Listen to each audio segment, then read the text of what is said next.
Testing. Wait, now I want to find, wait, where's your meeting? What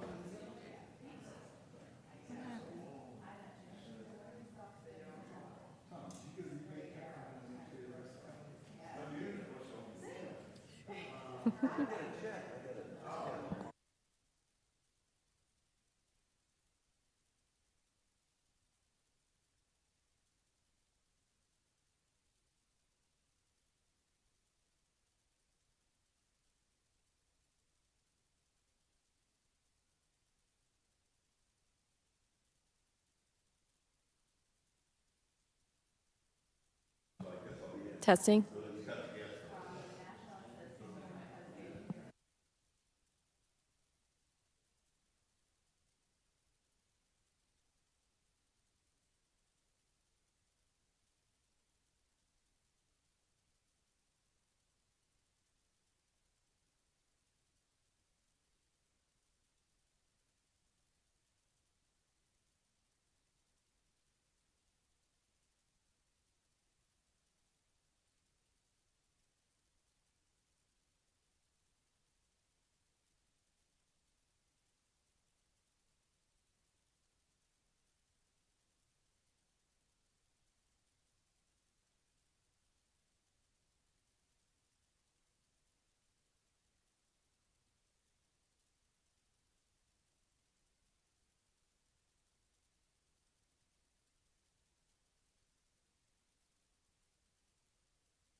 Is Jim coming?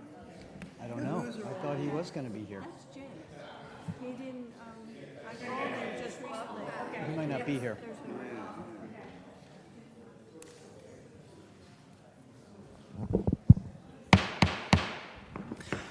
I'd like to call to order the City of Cape May Historic Preservation Commission meeting on October 20th. It is currently 6:02. And if we could, please, first I need to ask, in compliance with the Open Public Meetings Act of 1975, adequate notice of this meeting has been provided. If any member has reason to believe that this meeting is being held in violation of this act, they should state so at this time. Hearing none, if you could all join us, please, in the Pledge of Allegiance. Pledge allegiance to the flag of the United States of America and to the republic for which it stands, one nation, under God, indivisible, with liberty and justice for all. Lauren, you have the roll call, please. Mr. Becker? Is that me? Yes. Here. Mr. Testa? Mr. Carroll? Here. Ms. Pisagno? She's calling. Yes. Here. Ms. Wilson-Stridick? Here. Mr. Stevenson? Here. Mr. Hammerin? Here. Mr. Kurtz? Here. Okay, so everybody has received copies of two sets of minutes. The first was from 2 meetings ago, August 18th, which had some revisions in it. I'd like to entertain a motion to approve those minutes, please. So moved. Second. Moved by Ms. Pasagno, seconded by Mr. Stevenson.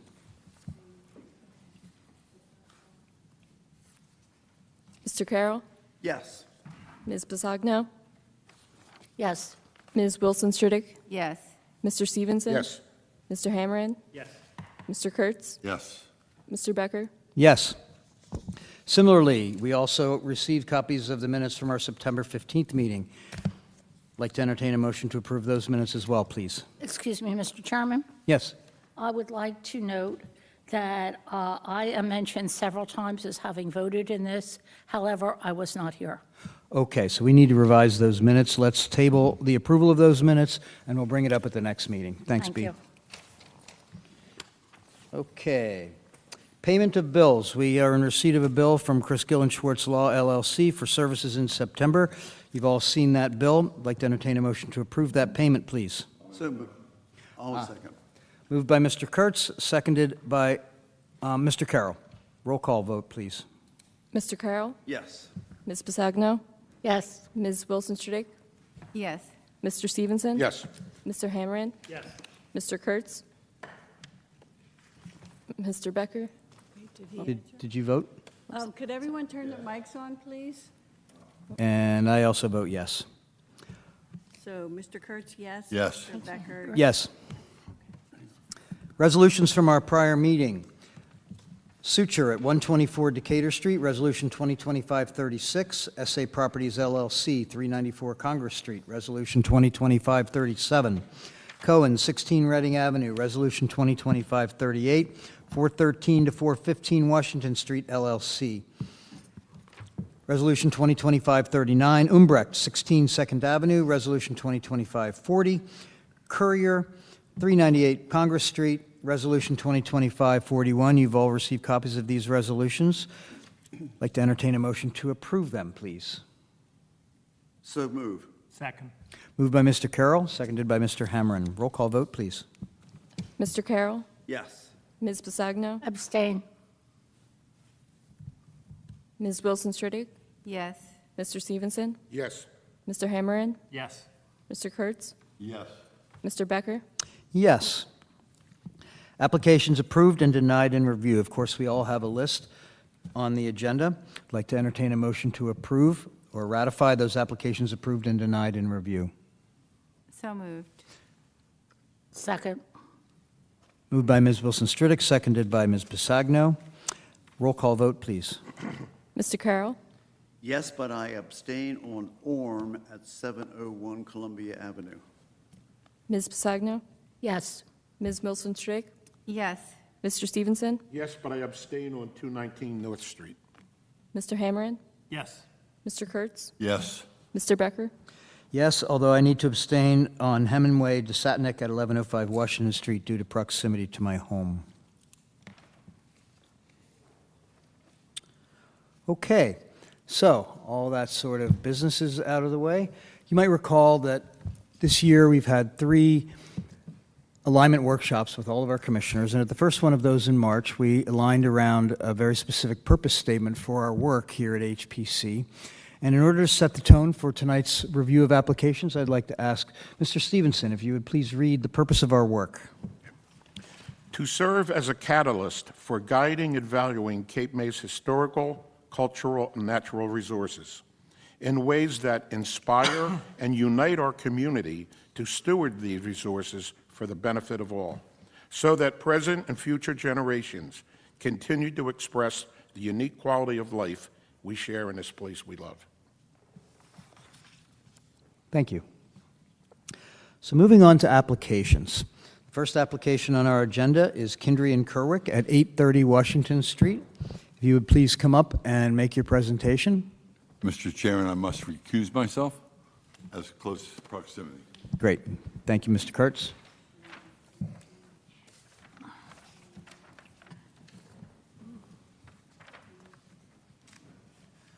Hi there. Please, welcome.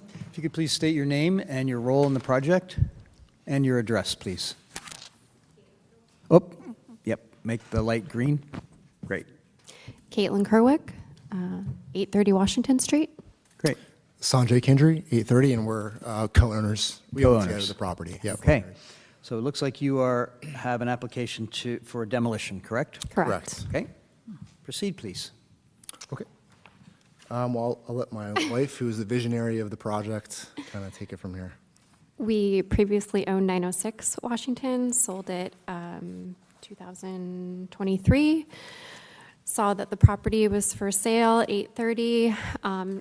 Found out that it was non-contributing, and we proceeded to put an offer in, sell our previous property in hopes of building something at 830 because it was non-contributing. So over the last few years, we've been interviewing different builders, architects, getting different plans, trying to decide what vision we saw as, for us, it will be a permanent home eventually. We currently live in Pennsylvania, but we have children that are in high school, and once we send them off into the world to college, we plan on living here full-time in Cape May. So we want to make sure that whatever we build will be something that is not for rental or anything like that. It will be a home that we will live in permanently. So we do have the plans. I don't know, this is new to us. We don't know if you want to see the plans now or how this will work. Yeah, but- we've worked with an architect to get some preliminary plans on what it will look like, kind of the layout. We didn't know if that's necessary I have them on my computer, if that's helpful, but, Well, thanks for asking. Yeah. When there is a demolition involved, it's required that there be two separate applications. One for the demolition alone, which is why you're here this evening. The second application would be likely a conceptual submission to us for whatever it is you're proposing. I would invite you, if you'd like, to come and see us on Tuesday mornings. We meet every Tuesday morning. If you'd like us informally to review with our subcommittee what it is you're proposing before you come before the public hearing, if you would find that useful, I would invite you to do that. All you would need to do is call our secretary, Lauren Emmerich, at the HPC office and make an appointment. okay. Okay? So in order to process this demolition, there is a portion of our zoning ordinance, 525-40, about demolitions and relocations. And there are 9 criteria that need to be met for demolition relocation. Only the first 7 apply to you because you're not relocating it. So we do need to hear testimony with regard to the application for demolition meets all of these 7 criteria. So I have highlighted them for you. Great.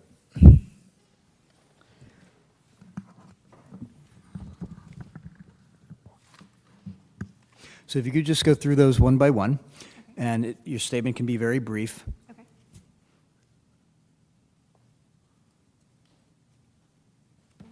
Okay. Wait, maybe for the first one, I think, so this would be something that we would definitely want to design something that fit in with the historical aesthetic and Okay. kept So it very this is consistent. only about the demolition, not the new Okay. proposal. Okay. So this is the degree to which the demolition that you're proposing meets those 7 criteria. Right, so it's not historic building, so do you want us to go through each one and Yes. just say yes or no, it applies, or? We just. Sorry, we- It's okay. We don't know what we're doing. So Yeah. the chairman's trying to help you with this a little bit. We have to make a record about the criteria, because that's the standard for issuing a demolition permit. We're not even into new construction yet, Right. which you can Right. So you're submit. just speaking of the criteria of the current building. Right, so that's there. I'll give you an example. The first is it's historic, architectural, cultural, or aesthetic significance. We're not talking about what you're planning to do, we're talking about what's there now. Yeah. So, So that would for be- example, Yeah. it's listed as non-contributing, Yes. correct? Correct. Correct. It's Yes. yep.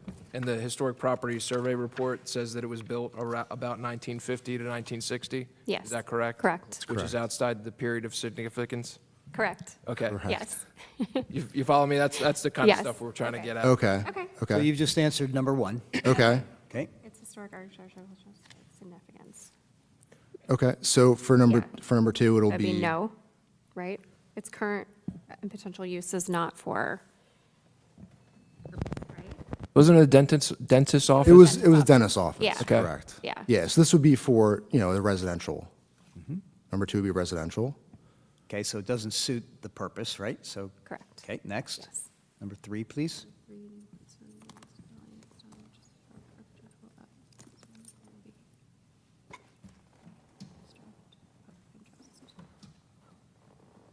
Okay. Correct. So, You're proposing that it's not It would important to not- the it would- historic fabric of Cape May, correct? Correct. Okay. Yes. And similar to your answer in number one, it doesn't have any lasting architectural value, at least in your opinion. Correct. Do you have any, Right. I mean, it's not a historical building. I feel like the questions are related to if we were restoring something, which, we don't want to do any of that, obviously. Right. so what it doesn't have any historic architectural value that its removal would be detrimental to the streetscape or the Correct. town. Yes. Okay, great. Correct. Number 4, the question is whether it has any old or unusual, uncommon craftsmanship or material that could not be reproduced except with great difficulty. Is that accurate? Yes. Okay. So I'll maybe guide you through this, might be a Okay. little easier, okay? Okay. Number 5, would its retention increase property values, promote business, create new positions, et cetera, or make the municipality a more attractive or desirable place in which to live if it were retained? Yeah, We don't believe so. Okay? Number 6, the impact of its removal upon the historic district, would it have an impact? No, we don't No. believe so. Okay. Number 7, and lastly, the structural soundness and integrity of the building and the economic feasibility of restoring or rehabilitating the structure so as to comply with the requirements of the applicable building codes. Yes. We don't believe so. That would, yeah. So it meets criteria number 7 as well, correct? Correct. how's the shape of the building? You been in there to do an inspection, just Yeah. walk through? Yeah, it's actually, it's in pretty good shape. I mean, I think the previous owner had renovated it recently before he, moved It on. was so well it's maintained. There's no well-maintained. major issues with the building itself. Do you know what the flood elevation is, just out of curiosity? I do not know the Okay. elevation. I'm not sure. It could be on the design, It would the be, architectural I mean, designs. it but- probably would be in the listing. Yeah, sorry, I don't know off the top of my That's okay. Yeah. Thank you. Okay, so have you concluded your presentation and your testimony? Yes. Yes. Great. So I would like to entertain a motion to, unless there's somebody who has questions, let's ask if anybody has questions. I just have one. Are you intending to take down the trees that are around the building at the same time you demolish it? I think just with our experience of the previous house that we owned, I know there were some trees that were protected. So we would obviously look into that and see what needed to be taken down, but we would obviously keep whatever we could. I would just point out, you really should go to the the Shade Tree Commission. I always get that reversed. Yes, yeah. And make sure that any trees that you. I know there are issues remove or- with the sidewalk there as far as like the roots and things like that, especially in front of that building in particular, but You just want to be, what Mr. Hammeren's pointing to is demolition permit from HPC does not necessarily equal like a site clearing permit for the entire site. So you might be able to get the building down, but if you wanted to do some site work and there's some trees, that has to go to the Shade Tree Commission. That's actually a standard condition in all of our resolutions. So it's an FYI now for you, for your Okay. planning purposes, but Yeah. Okay. we don't issue tree removal permits is the issue. It makes total Understood. sense to remove them now when you're demolishing the Correct. property rather than separately. So yes. just saying, if you find you have some of those, you have to go to the commission to get the approval there. Kevin, could you just move your microphone a little closer? Thanks. Okay, Understood. any other questions from anybody? So I would like to entertain a motion to approve this application for demolition. I'll second that. Oh, are you making the motion? I'm sorry. Okay, I'll make the motion. Great, thanks, Janice. Second. Okay, so moved by Ms. Wilson Stridick, seconded by Mr. Stevenson. Roll call vote, please. Mr. Carroll, Yes. Ms. Pasagno, Yes. Ms. Wilson Stridick, Yes. Mr. Stevenson? Yes. Mr. Hammerin? Yes. Mr. Becker? Yes, and welcome to Cape May. That was so much easier than we thought it was going to be. Yeah, Thank you. you're very welcome. We'll make something beautiful, don't worry. I'm sure you will. Thank you. You're welcome. Next on our agenda is Haviland at 1317, oh, I'm sorry, ACTG Holdings at 909 Corgi. Well, welcome back. Great. Hey, gang.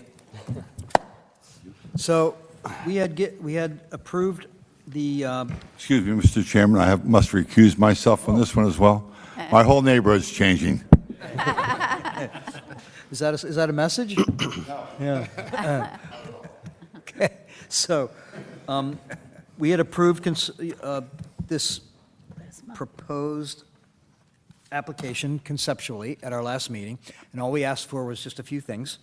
and you have submitted those in this final application, which includes revised elevations, and the materials for, or the change of the post to 6x6 and the materials. Is there anything else that you would like to bring forward tonight?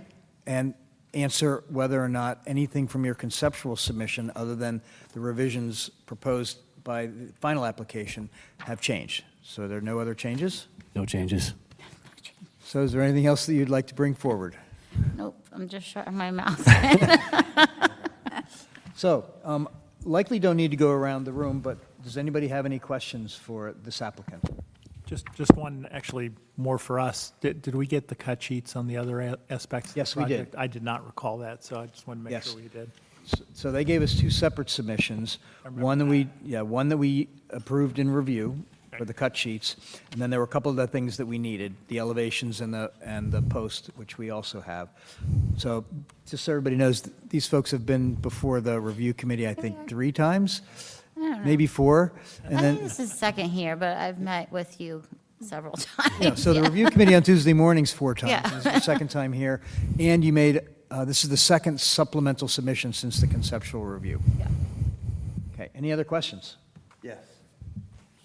The drawing of your front exterior, I know we discussed shutters, and shutters have to be mounted properly at the edge of the window. They have to, as if closed, meet in the middle. Okay. And they can't look like this, like little chicken wings on either side. Okay, And I think you picked that up at the last time. Yeah, This okay. drawing does not reflect that. right, okay. And since this was what, the city inspector is going to be getting, we want a drawing that actually reflects exactly how those shutters are going to be used. And you should also label that your columns are going to be 6 feet, 6 inches wide, rather than the smaller ones that I think you first proposed. Okay, last time we were here, there were only shutters on the top. You told me to add them on the bottom, so that's what I did. I think the issue is it's not You're to welcome. scale. Yeah, scale. We just want them to look as if they were original shutters. Okay. And would close together. Okay, So maybe one way to handle this, so Teresa, I believe you did these drawings yourselves, right? Yeah. So these are not quite to scale, as our solicitor has pointed out. There is a note on here that says it's a 6x6 post, so that is satisfied. I would just simply state that we could consider a final approval, a motion for final approval, if you would give us one more elevation that properly depicted the shutters, Okay. depicting them as wide as the windows are if they were closed.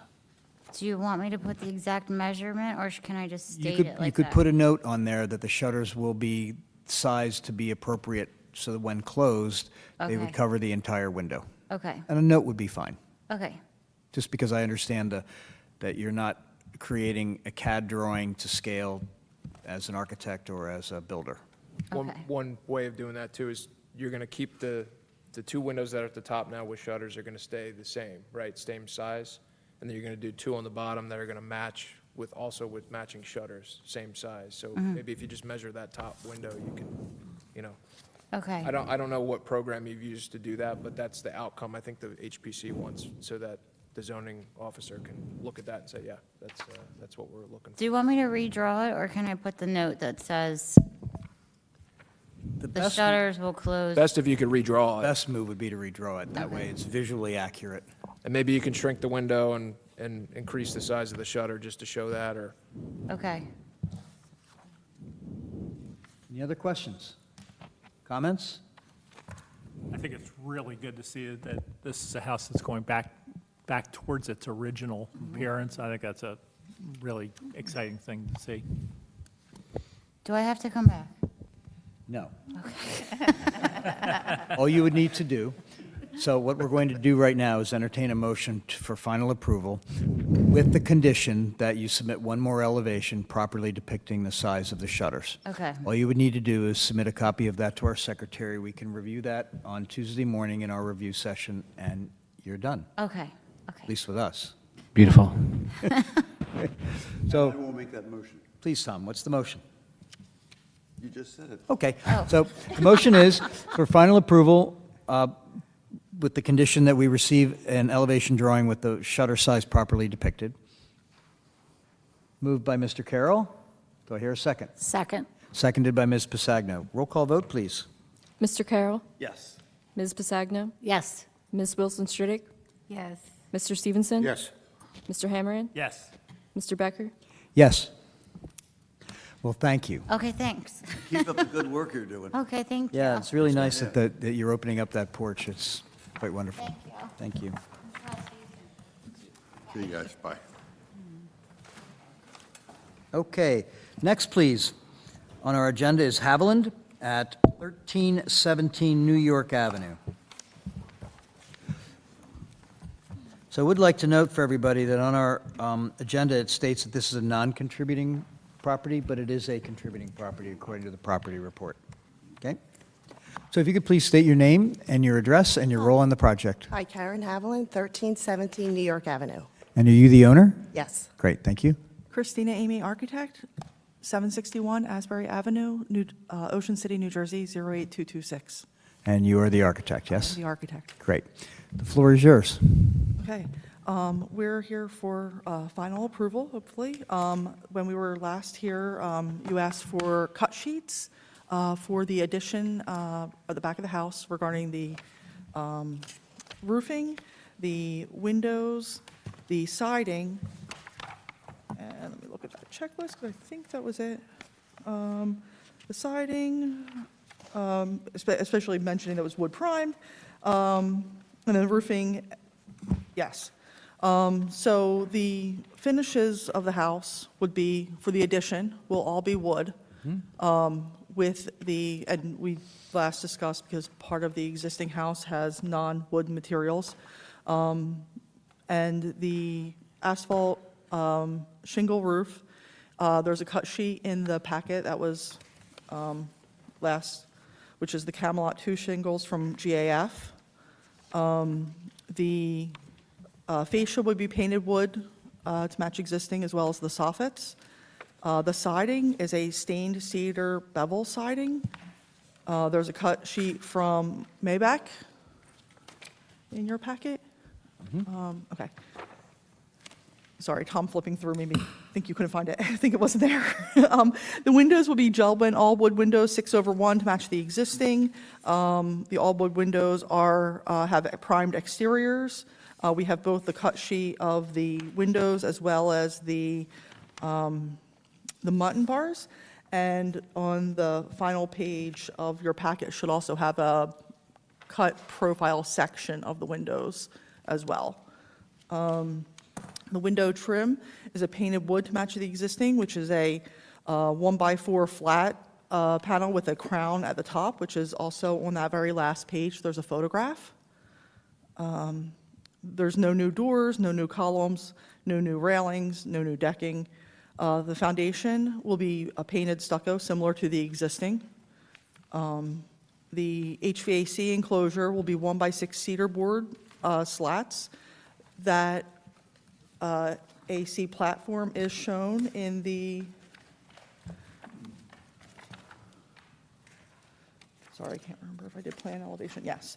So it's on sheet 4, if you look in the upper right corner. It's in both the right side elevation as well as the rear elevation.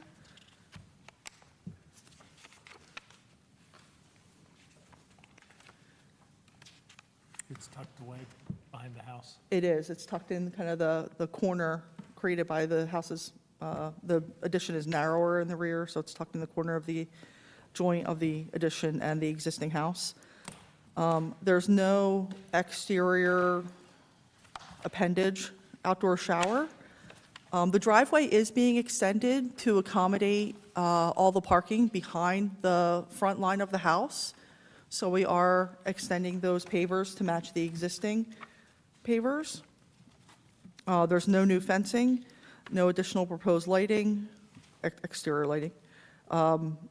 Nothing to the sheds or outbuildings or garage, and no changes proposed to the landscaping beyond, the intrusion by the addition.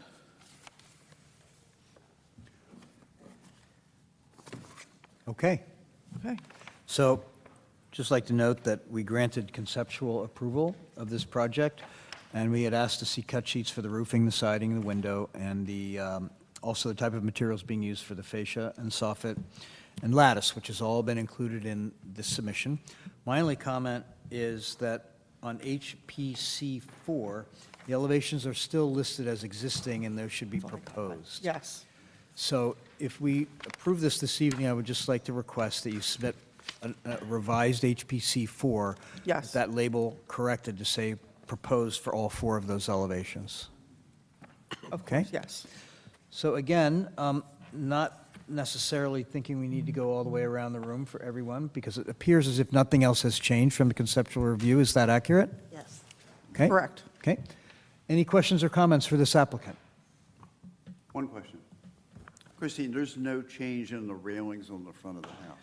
No, no change to the existing railings or actually any portion of the front of the house. If you ever do decide to change those, you look around at houses of that era, and the railing systems have a much heavier look to them, rather than all that skinny stuff. So keep that in mind as you Thank maybe you. get in need of changing the railings, that would be something that would really bring that house back to the era that it's from. Sounds good. Thank you. Thanks. Okay, any other questions or comments for this applicant? So hearing none, I would like to move that we grant final approval with the condition that HPC 4 elevations be resubmitted, properly labeled as proposed. Second. So moved by Mr. Becker, seconded by Mr. Hammerin. Roll call vote, please. Mr. Carroll, Yes. Ms. Pasagno, Yes. Ms. Wilson Stridick, Yes. Mr. Stevenson. Yes. Mr. Hammerin, Yes. Mr. Kurtz, Yes. Mr. Becker. Yes. Thank you very much. Well, you're very welcome. Thank you. Next on our agenda, please, is Perry Street Associates LLC, 29 Perry Street. Mr. Chairman, I'm going to recuse myself on this due to a very close board membership with the owner of the building. Okay, thank you, Mr. Carroll. So before we begin, I'd just like to note that on the application, it's not indicated whether it's contributing or not. This is a contributing property. So if you could please state your name and your role in the project. The floor is yours when you do that. My name is Robert Shapansky. I'm a project manager for Perry Street Associates. Okay, are you representing the owner this evening? Yes.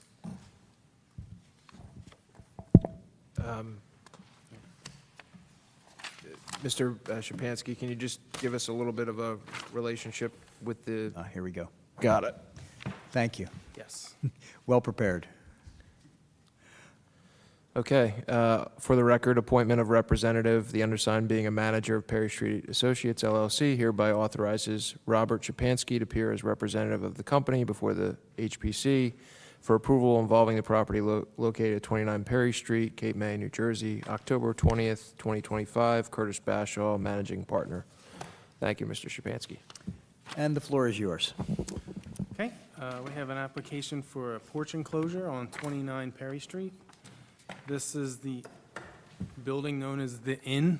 The building known as the Inn on the front of the property. The detailed plans show wooden framed enclosure that would be behind the railings and columns of the existing porch, with doors leading down. Is that it? That's it. So I just have one question. It says seasonal porch enclosures. The intention that this would be removed during the summer and warmer months, and it's only installed seasonally, or is this a permanent installation? We want the option to be able to take it down. You know, I don't know why we wouldn't be able to, but it's seasonal because it's not heated out there. So. Okay. Because it appears from the details that with a few bolt removals, it could be removed. Yeah. Without too much difficulty. Right, correct. Okay. So, shall we go around the room? Kevin, do you have any questions or comments? I really don't. I think it was important that it be behind the railing so that the architectural elements of the building are visible from the street. It does look like it's removable. It's got the divided lights. It meets all the codes for a normal window. So I think we're right.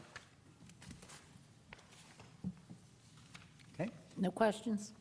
Now, I do like the fact that you're not just putting up like screen panels, you know, putting all the different muntins in there really, I think adds something to the streetscape. Great. Janice? Well, I actually missed the seasonal part of your application until you came before us. And I went to the street and I looked at all those porches lining up. And, you know, that is a very important part of what our streetscape is all about, is open porches. So I'd like to understand a little better. It doesn't, it's a very elaborate type of seasonal enclosure, which makes me wonder, would it be taken out, or is it going to be a three-season room or something? It's a three-season room, you know. Like I said, there's no air conditioning in there, so it might not work in the summertime. Right. But the plan, you know, we called it a seasonal porch enclosure. We don't want to state that we're expanding our building or trying to sneak anything in. It's just to have a space for guests.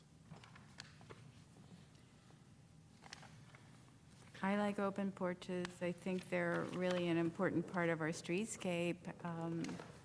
And it is one of the design guidelines in our book to maintain open porches.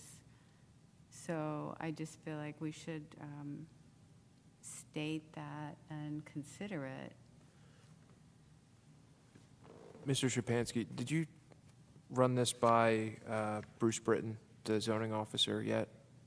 Okay. And the only reason I bring that up is because it indicates here that you're looking for final, no zoning board or planning board approval, but we have seen some applications with, and I'm just thinking off the top of my head, Seven Ocean, the end of Cape May, they had a proposal for something kind of similar. The use of the porch, I'm not saying you need relief or you don't, or another board application, but we've gotten in the habit of just confirming that before we even issue a final. And I want to let this discussion play out with the other board members, but I just want to flag that as an issue for you, that we usually want to confirm that the zoning officer has reviewed it and confirmed yes or no, that they need a trip to the board for what it is you're proposing to do before we issue final. Okay. But just flagging that as an issue for the board and for the applicant. But Okay. Janice? Well, it doesn't matter what I like. I'm simply stating that our design guidelines strongly recommend open porches. And this afternoon I went and I looked down the street and I see all those open porches, and that building is part of that streetscape. I was, in my mind, I was thinking it was behind the parking lot, but it's not. It's right there on the sidewalk, right next to the Star and Wave building. So just wanted to make that clear. It's not about my taste. Well, if I Just- may, I feel the same. The Virginia was open, and then they closed it, although it's seasonal, but I don't think it has impacted the look of that street that much. I think it kind of complements, in some ways, the streetscape. And it's open, but it's open during the summer and closed. Closed in the winter, and most of those porches are open, and I think it works. So that's only my opinion. Yeah, Mad Batter is closed So, now, right. Sort of the appearance of the Fairthorn Cottage on Ocean Kevin? is what this would look like. I'm sorry. I can't keep up with that. I don't know why. No, the Fairthorn Cottage on Ocean, I think, is going to be similar to what this would look like. But But that's permanent. That's not That's permanent. But it would have that same kind of an That appearance feels look. I like think. it has actually become a part of the evolution of that building. I agree. So we're now in charge of deciding about the future evolution of these buildings and how and why. And that's the only reason I brought it up. I just wanted to clarify. I also remember something in the standards about that they had to be if it could be easily removed or not, and that was I think part of this, it can be relatively easily removed. Anything reversible is a Yes. lot better. A lot better, yep. Are we next? And, Yogi? yeah, I have a couple of quick things, because you did say it was easily able to be removed, but some of the sections I'm thinking are not accurate to that. It talks about, the angles bolted to the jam post and beyond, and then I want to make sure that the sections, the way that they're on here, are correct, and they are able to be easily removed. It doesn't look like that with what I'm looking at. If you look at number 6, plan details, you can see that we will install a post on the inside of the railings and columns. There's an aluminum angle bracket with a thumb screw to hold the panels in place. Detail 6. So that corner, you're talking about that corner with that L angle? You're easily able to remove that? Yep. Okay. So in other words, the angles would stay in place, it's just the wooden Well, the and post glass would- panels yeah. would be removable. Yeah. I would imagine it would all come out if we were to take it down for the summer, but Well, it depends the on. way it's detailed, that's not the case. Yeah, it doesn't look like that. It looks like it's permanent. And if your testimony is that you're able to easily remove it, what I'm seeing here really doesn't accurately depict that. It's a surface-mounted screw. I mean, this is how the Okay. easiest way to install it and remove it. If we didn't use these fasteners, then we would have to nail it, caulk it, attach it to the building in a permanent fastener. Okay. Well, I think the point is that, based upon the details, it appears as if each of these panels could be removed by unbolting them from the angle, but the angle can't be removed. That stays in place. Is that accurate? Yes. So if you can do that in reverse, so the angles come off with the panels, Okay. does that make sense? Yes. Mr. Chair? Yeah? Yep. Okay. Mr. Kurtz? I'm kind of in agreement with everyone on the board. It's a really nice design for the front porch, but I think it should be open in summer, at least, June to the end of September. That's what that street is, and that's what Cape May is. It's great to have it from October on, and it does work on the Ebbett Room, so it would work there, I'm sure. I just wanted to comment that, this is not the first time we've seen the word seasonal used in an application. I don't know whether there's something we could do where we could provide further definition to that term, say for 6 months a year, or... We could I don't- limit it from June till September 30th, that it must be open. The board could prescribe that here if you have a, acceptable kind of time period of when it should be on, when it should be off, then it becomes an enforcement issue then. Yeah, and I don't know whether zoning has something addressing that term as well, or... There's a couple different definitions out there for seasonal, but my point is that this board could determine, what that appearance should look like, seasonally. Right. And if what I'm hearing from the board is that we wouldn't necessarily be looking at this as a permanent thing, because we like the appearance of porches, at least in the summertime. But it doesn't sound like the applicant is looking to do that necessarily, but it just could be one of those things that if there's other projects that are, on the front burner, these things might remain on, just not for any other reason than there's other things going on. But that's kind of more of an operational enforcement issue. If I can ask the question sort of in another way, is there an intent or is there, any thought by the owner about turning these replacement windows into replacement screens? So that, during the summer you would have a screening panel that goes in, during the winter you would have a glass-in panel going in.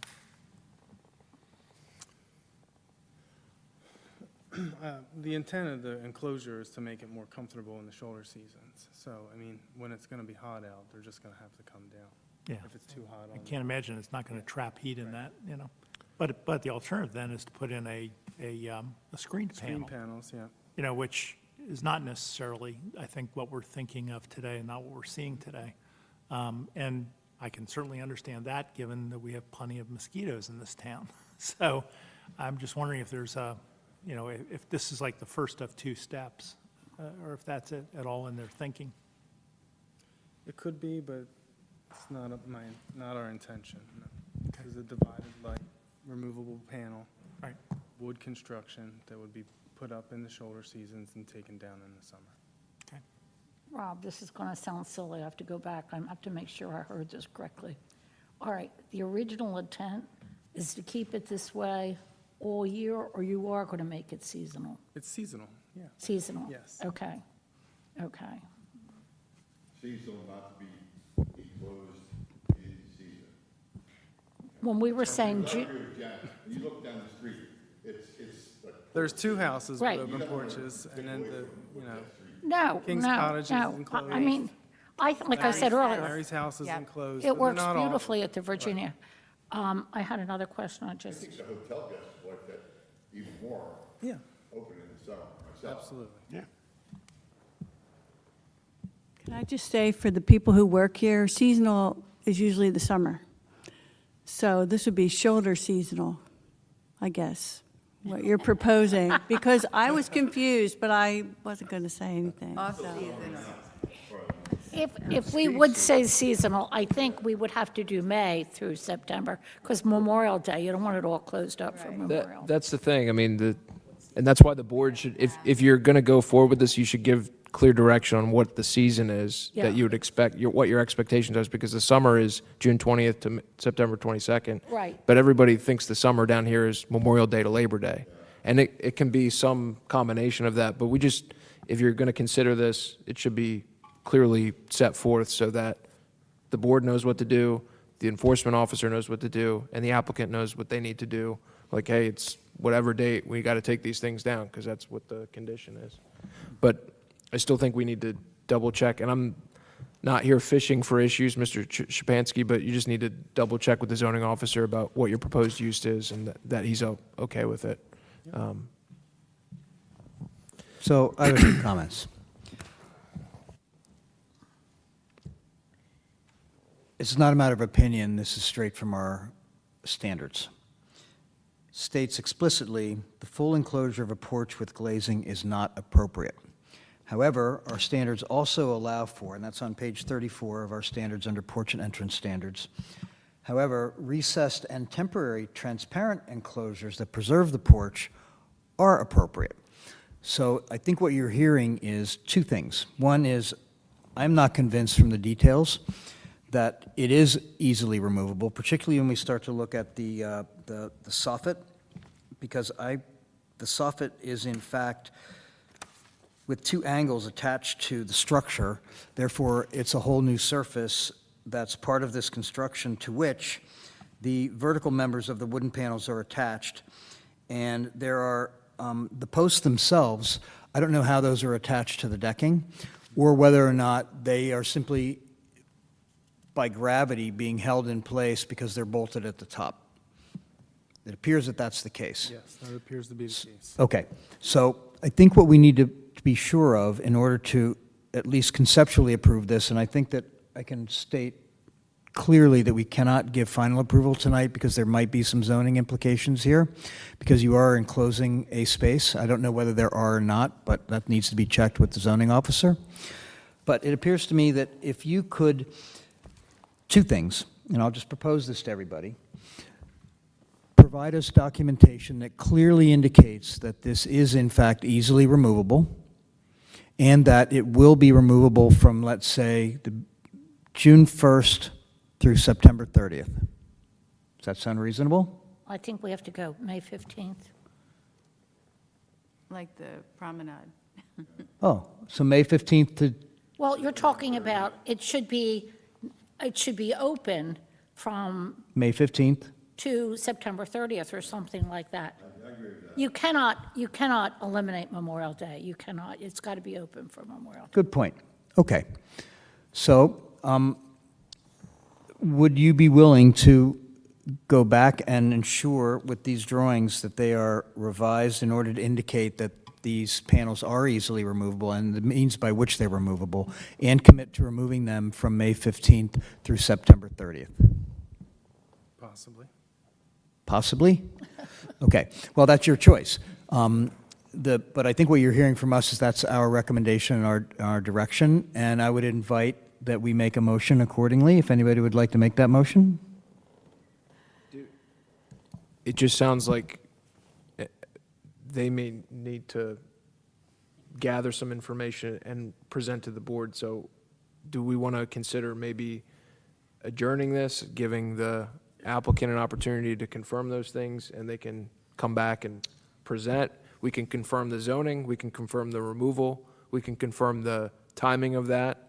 It's going to work for the board, work for the applicant, and then maybe they can come back here requesting final after having a conversation with the zoning officer as well. So that's what I was proposing, that this be conceptual only. So the question is, do we want to table this or grant a conceptual approval based upon those conditions that I set forth? I think maybe it might make sense just to table it so that we're not, because I don't even know that we have a concept to approve yet, because he's going to have to confirm the angled, you want to confirm that not only the panels can come out, but the angle things that they're connected to, that it's going to have basically the way it looks now is the way it's going to look when these things are removed, I think is the way that the board is looking at it. Right, because I can speak specifically about where I think your temporary issue is. When we look at the details, it shows that the vertical members are solid wood, and that embedded in those is an angle, and the panels are actually bolted to the angle that's in the vertical piece. So that, I guess what that means is the vertical piece also is removable as well. It's just not indicated anywhere. We don't know that. So would it be acceptable to you to table this for this evening, check on the issues that we're questioning, and come back again and see us next month? Or, and by the way, that would require. So the applicant would waive the time for decision indefinitely so that you can come back and address those items rather than proceeding to a vote tonight. You kind of have a little bit of a homework on those items, and then you come back to the board next month or the following month. Whenever you're ready, you can just pick yourself up out of, you're going to remain in queue. Okay.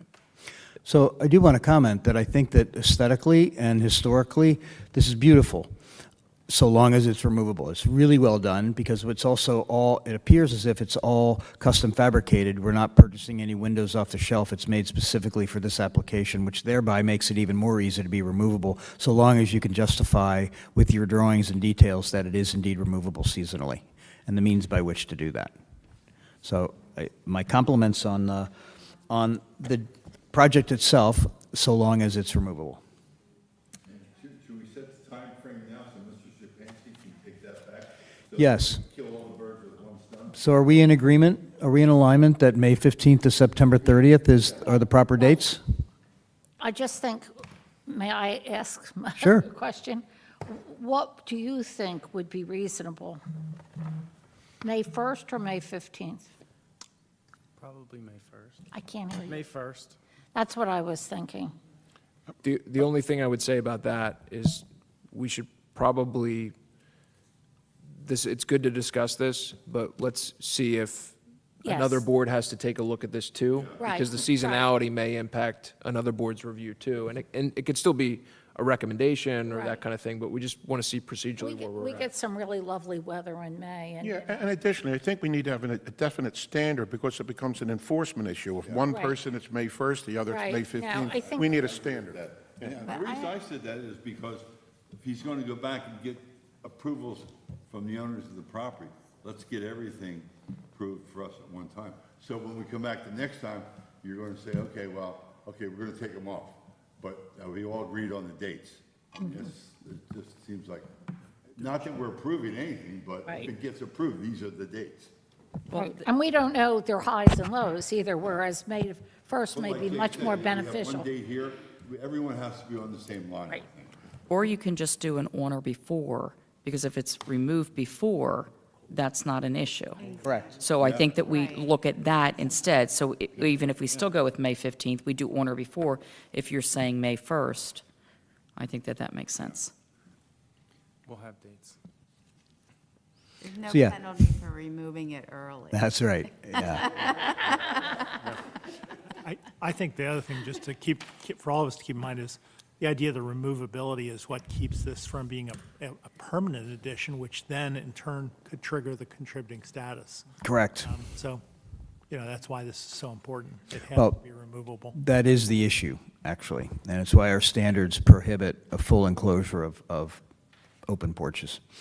So, I think the question that we have for the applicant is, are you willing to waive the 45-day time limit in order for us to proceed with tabling this project? Yes. Do we have a document for him? I mean, Can I ask guess a the question? forms, but I accept the representation on the record. You're authorized to be here and present this, and you're also authorized to grant or consent to waiving the timing requirements. Okay. Can I So ask- our applicant has waived the time, yes? Can I ask a question? Will we be using the same application at the next meeting? If so, we'd like to collect them, or we'll keep a record of who kept them? So will we have a new submission, or just use the ones that we have? I don't think it'll be a revised Okay. detail. It's probably going to be more of a verbal explanation, possibly Okay. from the architect. All or right, then fasteners. we'll collect them, or if people want to retain them, we'll do that when it's over. Okay. Okay, thank you. Okay, so I would therefore move that we table this project for this evening. Do I hear a second? Janice, you second it? B, you second it?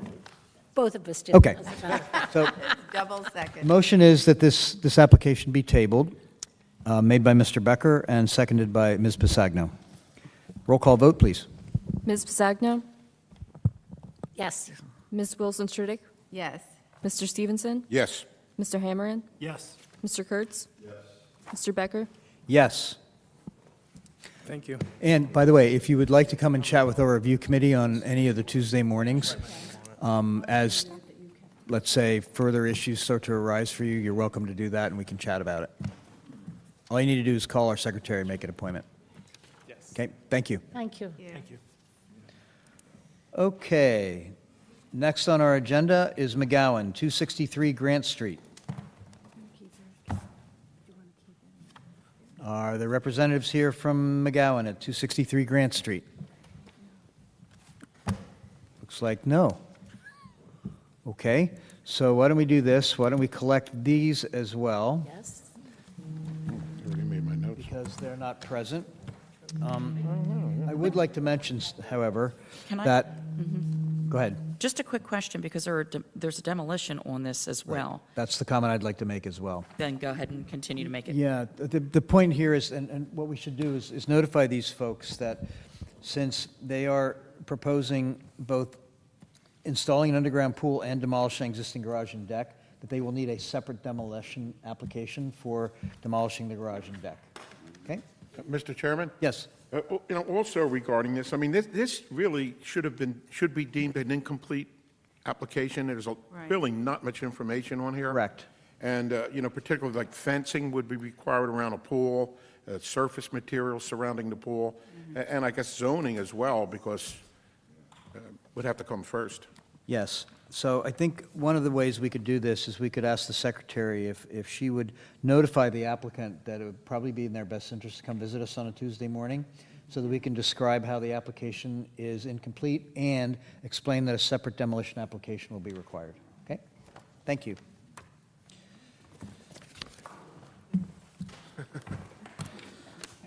Okay. Moving on. Next on our agenda, Swain's Hardware Incorporated, 305 Jackson Street. This is for a solar panel installation proposal. Good evening. Evening. I'm sorry, can I make one comment? before- Yes, Kevin? The last page of the property report on that, the last page of the property report also says, when it speaks to it's a contributing property, it also speaks to the historic frame garage. So that garage is part of the historic contributing factor of the house. So that's what's interesting. When I looked at the property report, it appeared as if the garage was installed after the period of significance. It's unclear. It's unclear. Other than in that paragraph. Right. sorry, Which says, let me read it here. It says, "This property is a contributing property in the historic district because it retains integrity and key character-defining historic features such as historic massing and fenestration patterns, exposed roof rafter tails, the open brick porch and front steps, molded concrete block foundation, the historic frame garage." That, to me, implies that all of those are in that. Yes, it certainly does it not? Okay, thanks for that, Kevin. So that's also a discussion we should have with the applicant when they come on Tuesday morning about the demolition. Yep. And the other thing is, I think, just to call into question here for the commission, we've kind of gone back and forth on this a little bit, but my recollection is we've talked about the idea of no more pools in the historic district. Now, I don't know we've ever coalesced around that, but I think that that has been a subject of discussion here. So It's something that we can discuss, but our current standards address it simply by saying that they are permitted as long as they're not in the front yard. And, yeah, okay. And there's other stipulations than just that. But that's certainly an item for discussion if we want to entertain that idea. But currently, our standards do permit pools in the historic district. Okay. Gentlemen, if you could please state your name and your role in the project. I am Kyle Gagliardi, owner of Swain's Hardware. Welcome. I'm Joseph Kiss, electrician and NAPSEP certified solar designer for the project at 305 Jackson Street. Okay. I can maybe move this along fairly quickly. Unfortunately, gentlemen, our standards state very clearly that any photovoltaic solar panels must be not visible from a public right-of-way. And unfortunately, I went and looked quite carefully at this. It's visible from everywhere. I mean, you can see the roof where you're, both sides of the roof, actually, from Bank Street, from Broad Street, from Jackson Street, from West Perry Street, and from Myrtle Avenue. So unfortunately, the way you've proposed this currently, there's no way we can approve it or even entertain approving it because it's in violation of our standards. However, there may be other places on your property. I didn't want to poke around too much because it's not my property. There may be other locations on the property where a photovoltaic installation could meet the KW requirements you're seeking. I don't know. So I do need to state, though, rather than waste our time making a presentation, that the way it's currently proposed would not be appropriate according to our standards. Okay. Unfortunately. And with that, we do have, I wanted to check with that because I was almost certain that that was the case, but Yeah. we do have an area that has a parapet on the older side of the building. It's not going to produce the KWs that we're looking for, Yeah, but it would end up being an option. We would just have to reevaluate that and see if the feasibility is there. So it's a couple of things. Are you the photovoltaic installer? Correct. Okay. So my question is, there are numbers of different, I'll call them efficiencies of panels in terms of KW per square foot. Are these the most efficient that you have available? Because it could maybe reduce the size of the array. They are higher efficiency. They're about 21%. Yeah, okay. The most highest efficiencies are like 23%. Yeah, and how many watts per square foot do you think you can get out of them? Well, we're getting, I don't have the square foot exactly for what it is. Currently we're getting 87 kilowatts. We're producing about 100,000 watts per year. But we're also sloped on that roof. Yeah. It's also very nicely east and west facing. Unfortunately, with the flat side, we'll go over this. There's a lot of shading. There's a lot of roof angles on the older roof. We would maybe be able to put 5 or 6 kW probably on that. Right. So I'm caught in a bit of a dilemma here because in every way I would like to support photovoltaics and solar energy and renewable energy. Unfortunately, it's in violation of our standards. So is there any way you might be able to consider ground-mounted photovoltaics behind the buildings in ways that might gain you the same amount of square footage you're looking for to produce the kilowatts annually you're looking for? I guess it really wasn't something that we originally considered. No. additional costs and stuff like that, but we definitely can review it. Thin film might be an option that you might be open to, so thin film's a little differently. We would roll it in between the seams of the metal roof. Maybe. It is more costly and it is less efficient, but it may be acceptable if you, if it's something you're Well, interested in. yeah, well, I mean, and that would be something that would be visual, so So you're raising a really interesting question. If there is a material, there are shingles, for example, that are getting very, very close to not being able to tell the difference between a regular shingle and a photovoltaic shingle. If you could find a material that you would propose using that was almost indistinguishable from, let's say, a shingle or in this case, this is a standing seam metal roof. correct. And we're not asking you to change the material of the roof, but if you could find a material that basically is referred to as a building integrated photovoltaic material, or a thin film that was virtually undetectable as a photovoltaic material, we would consider that. Okay. Using the language from our standards, which talk all about visibility. So the issue is the visibility here, gentlemen, unfortunately, and there's not much we can do and still stay in compliance with our standards. Unless you guys can find a great technology that works. I would love it if you could find one that we could use, that you could use, or ground mounted. I believe there are solutions that would probably be acceptable. It's whether it's worth your Sure. investment. That's what it Correct. comes down to, because And it's that's- going to be a greater investment with a lesser payoff. So there's definitely options and opportunities. It's whether at that point if it's worth it. to Yeah. me. Yeah. Well, I mean, it's something I feel pretty strongly about, so I think we're going to Awesome. keep, Okay, keep plugging away. Yeah, for sure. So is there anything else you'd like? Sorry to cut you short, guys. No, that's fine. Didn't feel like, there's no reason to have this That's very discussion. fair. Yeah. If we know, it's, the information we needed, so, Okay. All good. So we'd love to see you back here with a great solution. okay. Yeah. Thank you Right. very much. All right. Before we Go ahead. do, one of the options is we can table this indefinitely. The applicant can waive the time for decision. Obviously, if they took a vote tonight, it probably wouldn't work out the way you wanted. So, but if you table it and waive the time for decision indefinitely, what that allows you to do is stay in queue. You guys can retool the plan and see if you can come up with something like a revised plan, and then you can let the secretary know, come in with a revised submittal, get it on an agenda, so it'll keep you in queue rather than just getting a denial tonight. Is that something you'd be interested in doing? I think that we should, I mean, not that it's really worth saying, but some of these tax credits run out before the end of the year. So after, in the next couple of months, it's not even going to be feasible at all. So maybe we should throw it into a queue and see if we Yeah, can't why find not? something. You're already under contract, so you can Yeah. safe harbor the tax credit, and you don't have to use them this year, and you figure when do you do, tax Yeah. returns, you have a few months before you'll do the 2025 returns. The accountant, too. Not a bad guy to have on your team. Yeah. So shelving is not a bad idea. We'll know in the Yeah, next just keeps you in several queue. weeks. Yeah, You don't have to I think resubmit. I so. think that that's worth doing, because again, it's something I do feel really strongly about. But, obviously, if it can't be done, it can't be done. And Yeah. kind of knew that going into it, but figured we'd throw it at the wall. So, Well. all good. So, So with the applicant's consent to waiving the time for decision indefinitely, if you want to revise your submittal and come back, you can basically bring this back to life and let the secretary know and be asked to put it on an agenda. Yes. Let's do that. And then the board can entertain a motion to table indefinitely until that happens. is that acceptable to you? Yep. Okay. So, Tom?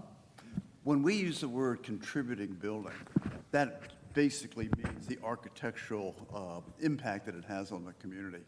I'm sure everybody around this table feels that Swain's contributes in so many ways, even just to the old-time feeling of this community. And I'm sure I, for one, and everybody here, would be anxious to do everything we can, as long as we don't go against our standards. And I think there's options, you're talking about them, and we certainly want to work with you in every way we can. 100%. Yeah, definitely. Well, this isn't a contributing building as of right now, is it?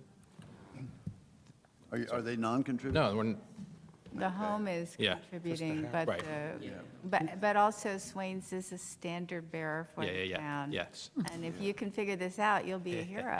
Yes, you will. I may have it, actually. You know, and guys, just so you note, I just want to state this, that with regard to solar technologies, it's irrelevant whether it's a contributing or non-contributing property with regard to Right. visibility. Yeah. It's still Okay. a street. Something you guys can think about, and I'll bring, either on a Tuesday or something, there is a product out there, it's called Skins.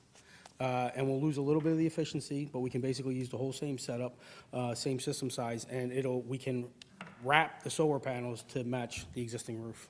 Okay. So Wow, I'll if you put guys that could together. solve this, I'll you put will that be together heroes. Yeah. Yeah, no, I mean, it's definitely something that's, Now, the panels will still be, lifted, they'll still be above the roof, but we can make the panels, instead of seeing the black, blue lines of the panels, it'll look basically just like the existing roof now, so. I If that's think something that- that you think might be acceptable, that's something I can put together. How do you do that? So we send them the solar panels first, they skin them, and then send them back to us. So they put a, I don't want to call it a decal, but it's kind of like a decal, but it has pinholes all through it, so you still, and that's why you lose some of the efficiencies, but they kind of, from down below, it'll just look like that. So they become translucent, in essence? Not translucent, but they kind of look the same as the roof, the same color, they can actually, they take a photo of the roof, basically, and then they map it out, they print it out, and then they lay it on top of the panel. And they would fit between the standing seams? No, He's they saying go it right is on ra- top of it the is panel. raised. Yeah, that's why I'm asking if that would be acceptable, because the panels would still be raised and seen. Probably not. Gotcha, okay. That's Yes. Before I put time and Yeah, I energy would- into it. yeah, yeah. But- probably not. But I mean, if we are going to consider, if it would be a consideration for you guys to do something like you had just mentioned, is there the possibility of utilizing that and actually making it be a graphic of shingles? You could. I know that the roof is not black as of right now, Yeah, it's not. but I would be willing to paint the roof black so that it would almost resemble shingle, so that skins would resemble shingles, and then the surrounding area would also be black, so that it wouldn't, stand out so much. So what I would invite you to do is keep going with those creative ideas and come and chat with us on Tuesday morning with a couple of ideas that you're discovering and Yeah. exploring, and we can give you some guidance. Okay. I'd love to do Yeah, that, that's fair. actually. Yeah. I can put a presentation together. That'd be great. Yeah, for sure, definitely. Okay. Especially, and this is something that we need to look at It is. as well, because to have renewables, but yet have them as, being able to fit within our guidelines. And That's, That's the solution that's- we're looking for. yeah, we're looking for, we are. Yeah, I'd be curious, present to you skins and what it looks like, and, I mean, they do decals, they can, like, some people do the American flag on their solar panels, so when you look overhead, you see the roof, you see the American flag. It doesn't look like solar panels, it looks like an American flag was painted on your roof. But then you could also make the skin look exactly like the roof. John, just for my knowledge, if they put, in the backyard, this is a pretty big lot back there. Yeah. If they put a bed of panels and then fenced it around so you couldn't see them, would that be acceptable? Well, the ground-mounted ones would be acceptable as long as, again, they're not visible from a public right-of-way. And the way that lot is configured, they probably wouldn't be if they're in the back. And if you fenced them in? Yeah, and that may actually be even less expensive than the specialty that you're talking about. It depends what I can fit in, I have to do the redesign, but the additional cost of the foundation and all the, you're usually looking at, considerable cost for a ground mount versus a roof mount system. You're talking about $1 a watt, so, $80,000. Yeah. To do a ground mount versus the skins might be under $10,000, and we lose a little bit of efficiency, so. So it sounds like a little bit of exploration is in order. Yeah. And let's keep talking about it. I mean, it would be fabulous if we could come up with a solution that meets both our need for renewable energies and our historic preservation standards. It's kind of like the gold standard we're looking for here. Yeah. Yeah. One of my last trips across the Ben Franklin Bridge, heading out of the city, I was looking down on the parking lot that is huge for Rutgers. And it's a cover over a parking lot, and the whole top of that has solar panels slightly angled and enough of an edge around it that they're hidden in there. So they have great parking and in the shade, so your cars aren't burning when you get back, and the solar panels up there. It looked to me like a really great solution for them, too. Oh, for sure, for sure. It's the, if you can absorb the cost, that's Yeah. really the additional And if, cost. I mean, if you guys would allow something like that. I mean, I Well, that would certainly don't be know if that- visible. Yeah, yeah, right. Yeah. Yeah, I mean, if that was, we're going to propose some options. Yeah, Keep thinking. yeah. And we got to consider what, like, you have logistics going. Everybody parks there already as it is. Now they're going to be parking in the shade. Well, but actually, it's a really interesting idea, because in the Southwest, of course, most of the parking in public buildings is shaded, and many of them have photovoltaics on them. And if the slope is low enough, from the street at eye level, you can't see the photovoltaics. All you see is a shading device.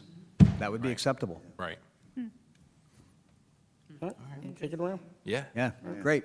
right. So shall we collect these and give them back to our secretary for our table purposes? So we do need to actually have a motion, and I will make it. Would move that we table this application indefinitely. I'll second. Seconded? Okay, so motion is to table this application, made by Mr. Becker, seconded by Mr. Hammerin. Roll call vote, please. Mr. Carroll. Yes. Ms. Pasagno. Yes. Ms. Wilson Sturdick. Yes. Mr. Stevenson. Yes. Mr. Hammerin. Yes. Mr. Kurtz. Yes. Mr. Becker. Yes. Okay, thank you very much. Thank you. Oh, I think she likes to write the name. Well, Yeah, I know mine, I missed part of mine. yeah. Thank you.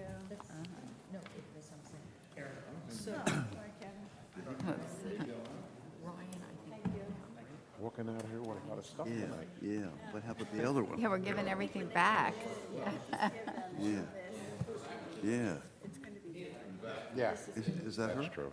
Yeah. I believe not, let's ask. Okay, so next on our agenda is cottage at 37 LLC, 37 Jackson Street. Do we have representatives of that project here? Well, good evening. Your photovoltaic panels, on the other hand, are not visible. Right. No, they are not. So please, could you please state your name and your role in the project? My name is Rebecca Gordon. I'm a contractor, EMT. Okay? And you have authorization from the owner to represent their interests this evening? Yes, Ms. Cito should have submitted those. You said Rebecca Gordon? Yes, Okay. with EMT. Yeah, I've received an email. Okay. Okay, great. Okay, table is yours. Or, sorry, the floor is yours, what am I saying? Would you like to make a presentation? Sorry. No, it's okay. So it appears as if your application is relatively self-explanatory, but you have an opportunity to present anything you'd like to present. I would just love to get her some solar, save some money, and make the planet greener. Okay, just for the other commissioners, I also went and looked carefully at this property. So the roofs at the taller building and the one-story addition in the back are not visible from anywhere from a public right-of-way, not from Carpenter Lane, not from Jackson Street, nor from Decatur. So I just wanted to throw that into the mix. Any questions or comments for this applicant?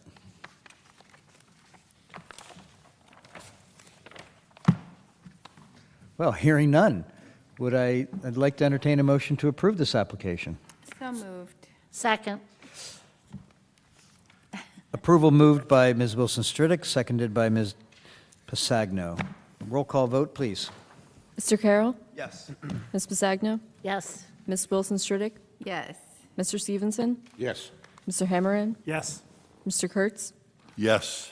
Mr. Becker. Yes. So wasn't that easy? So don't tell those guys. Yeah. I was like, oh goodness, thank goodness they're before me. I was the first one here and the last one out, too. Yeah. Well, thank you very All right, much. thank you. Thank you. Good luck. Only because you offered to hold the door. Okay, so on our agenda, we have, I believe that the last applicant, Ryan, at 824, has been removed from the agenda, correct? And they plan on coming to see us in November. Is that accurate? Okay.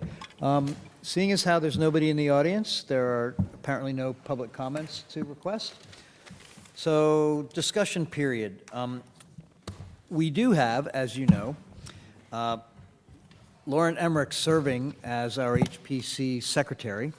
However, as a matter of protocol, I believe that it would be highly appropriate for us to actually vote on that appointment. So I would like to entertain a motion to appoint Lauren Emmerich as our HPC secretary. Who made the motion? I'll make the motion. I thought Right? that was the motion you were making. I didn't. Have a motion, You made so many I'm today. just trying to entertain a motion. Oh, okay. Yeah, this is about entertainment. Oh. Yeah, yeah. Okay, motion made by Mr. Carroll, seconded by Mr. Kurtz. Roll call vote, please. Mr. Carroll? Yes. Ms. Pasagno? Yes. Ms. Wilson Stridick? Yes. Mr. Stevenson? Yes. Mr. Hammerand? Yes. Mr. Kurtz? Yes. Mr. Becker? Yes. Okay, reshuffling our, let's say, configuration of our commission. As you know, we are missing a commissioner because Steve Johnson resigned as an alternate. We've all had chats individually about the appropriateness of recommending that Judy Decker become a commissioner. However, the issue there is that she would not qualify as a Class C commissioner. And just to make this perfectly clear, we have classes A, B, and C. That is in no way hierarchical or ranking. It's almost, they could be colors, green, blue, and purple, right? All it means is that all our alternates must be residents of the municipality. Furthermore, 4 of the 7 voting members must also be members of the municipality. Therefore, in order for Judy to be appointed by the mayor to become a new commissioner, somebody who's currently on the commission would need to become an alternate, and Mr. Hammerand very gracefully has offered to make that move. It would also mean that one of our other commissioners, and likely you, Tom, would need to shift to a Class C in order to be because you are a resident, qualifying as a resident. You're currently listed as Class B. Therefore, we would have 4 C members because Judy is not. So we can't make that decision. I just wanted to let you guys know that I have received a letter from Kevin stating his position and forwarded that on to our mayor with my recommendation that we proceed accordingly. Just wanted to inform all of you about that. And most of you, I think I've discussed this with all of you, actually, haven't I? Yeah, okay. So, we all good? Good. Okay. I have a question. Yes. C for So, Carol. Kevin, if you become an alternate, will you still be on the review committee? Oh, yes. Yeah, I was on it Okay. before. Good. I mean, that's assuming John wants me there still. Oh, yeah. That's a call, that's the chair's call. I mean, Yeah, you were there as an alternate when you first came on, and that's been really incredibly useful. Thank you.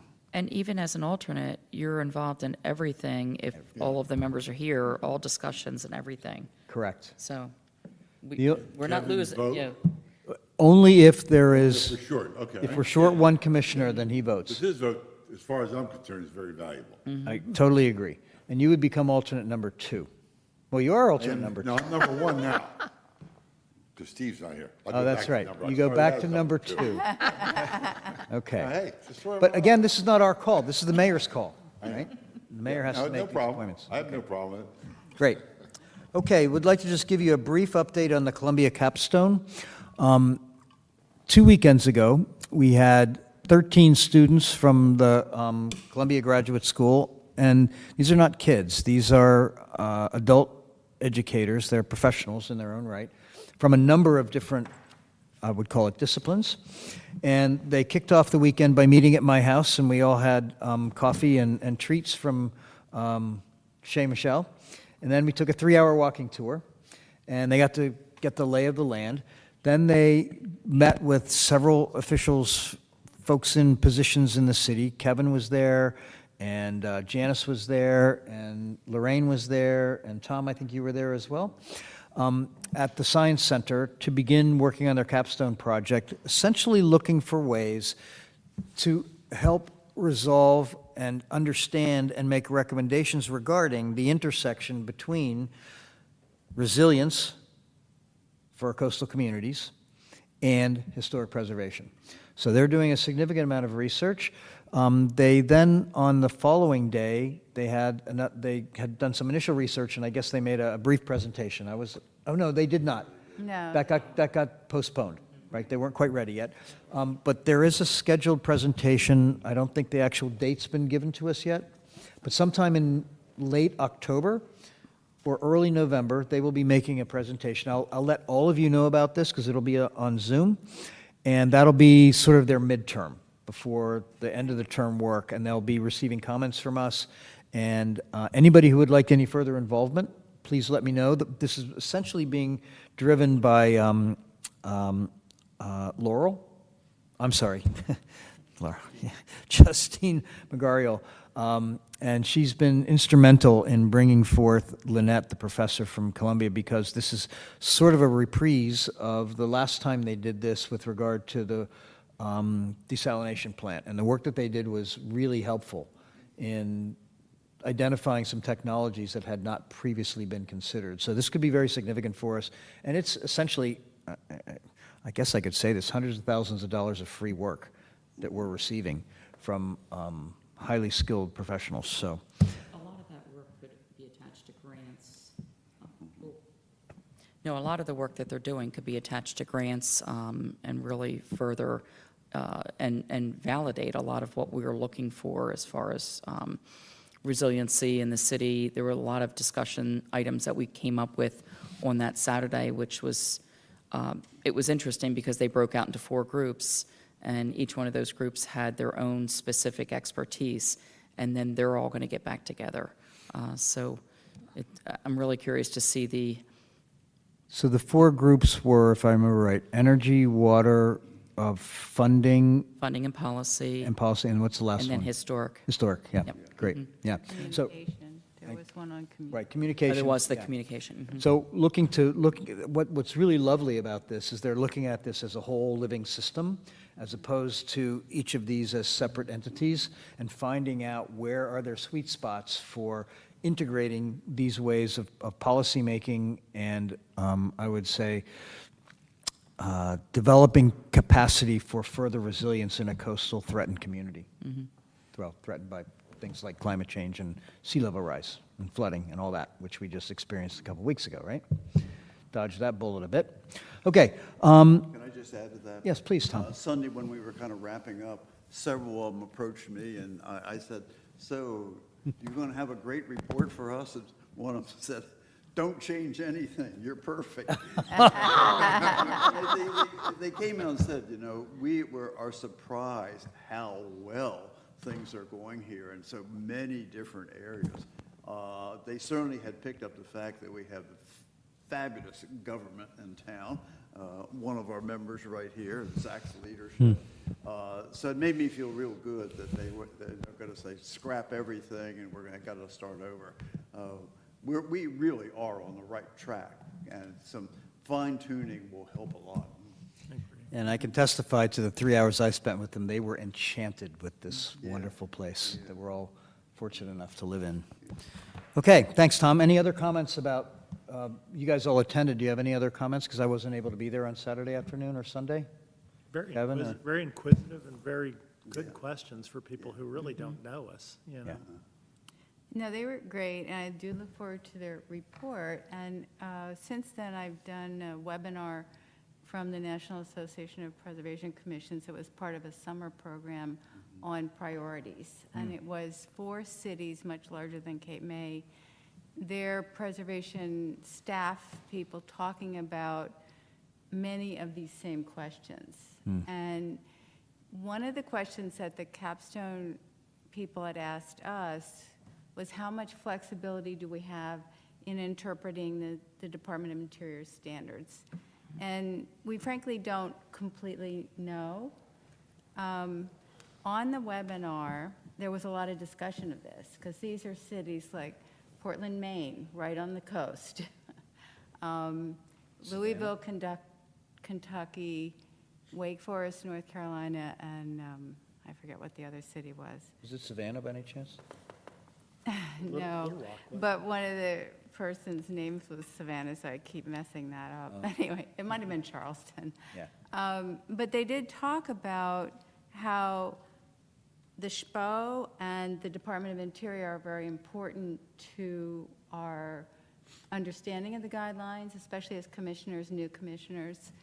However, they also emphasize the importance of finding the pain points in the community and asking the community what they don't understand, what they would really wish we would ease up on before they did their guidelines. So I thought that was interesting.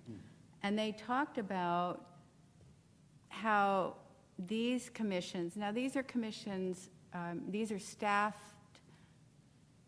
departments in cities, larger cities.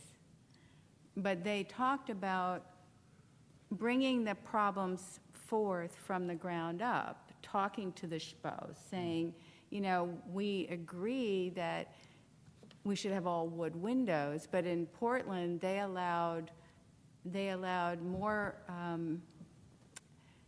latitude in the replacement of the windows that were against the ocean and not on the streetscape. Because if you've been to Portland, Maine, you've seen that streetscape is a big wall of old industrial buildings that back up to the ocean. Also, they made exceptions for parts of the building that were out of the sight line, that were so high up that you couldn't really tell if it was a divided light wood window or not. So I found it interesting, and I would recommend, I have all the slides, I took some notes. But I'm really curious to see how these smart Columbia people are going to tell us how we can better adapt to the need for passive solar, for flood mitigation, for replacing materials that we may not be able to replace exactly in kind with craftspeople that no longer exist around here. I mean, we really do have some challenges. So as much as Tom said they thought we were great, they did. I think we do still have challenges that we need to be able to help people meet. Yeah, that'll be, I'm really looking forward to seeing what recommendations they Yeah. bring forth for our consideration. Did anything, Janice, come up with fire? Was that an issue? I'm trying to think. They did talk about it, about fire suppression. Now, are Okay. you talking about the capstone or in the webinar? No, that I- in the capstone, we all brought that up as far as Yeah, fire. I know, I brought it up. 'Cause Right. I'm always paranoid about fire. I know. But again, that's been the devastation of Cape May. They And were that's, surprised to hear that because they were really much more in tune to climate change in Right. the sort of typical shore community problems. So I think it was good that we emphasized it to Yeah. them. yep, Yeah. yeah. I think you brought up the question of burying the power line. Yes. I know several of us Yeah. echoed that. That would be a great thing to do Uh, that. You take a look at what happened in California and in Hawaii. It's a big issue, and if we could, have that document to present to ACE, we've had a hard time having them, possibly look at doing something like that. So much better for aesthetics, too. It is. Oh. Yeah. Take a look at the promenade where they go. Oh, I know. Yeah, and, Yeah. it sounds to me like some of these recommendations could form the foundation and/or basis for some grant applications, correct? Yes. That's what you were referring That's to, right? exactly what I was Yeah. referring to. Okay. All right.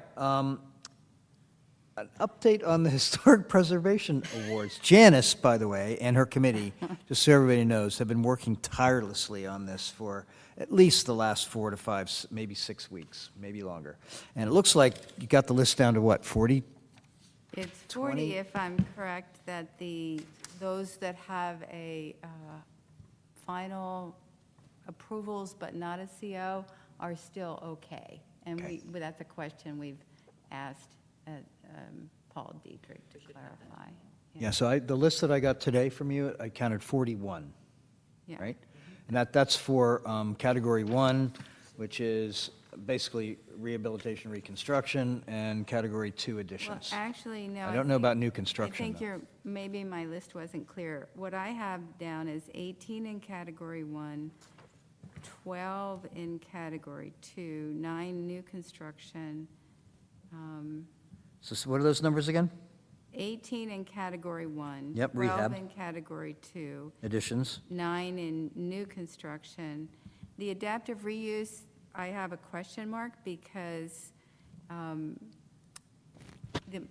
of the obvious contestants would be the library, but I don't have that resolution in the group between January 1st, 2022 and December 31st, 2024. Just thinking about that, the library would only have been a letter to the city. It would not have been a resolution. Oh, okay. However, it did come before us at least 2 meetings, Right. and that would have fit that time frame. But we didn't have a resolution, so it didn't make my Didn't make your radar. list, right. And then the other question we had about it was the appropriate, the question of the city giving the city an award. I mean, we're trying to be transparent and inclusive. So Janice, just to recap, there are 18 rehab projects. How many additions? I have 18 renovation, 12 additions, 9 new constructions. Okay, so- That have been completed, that were seen before us as an HPC, that received a resolution. In defense of that, Janice, that was a special case collaborating with, the county, the True. county library. So Right, it's a good, evangelizing. It's an amazing project, and, there's 2 ways to look at it. We've already gotten a lot of public praise for that from the state and other places. The reason we're doing the awards program is to spread the love and bring more people in.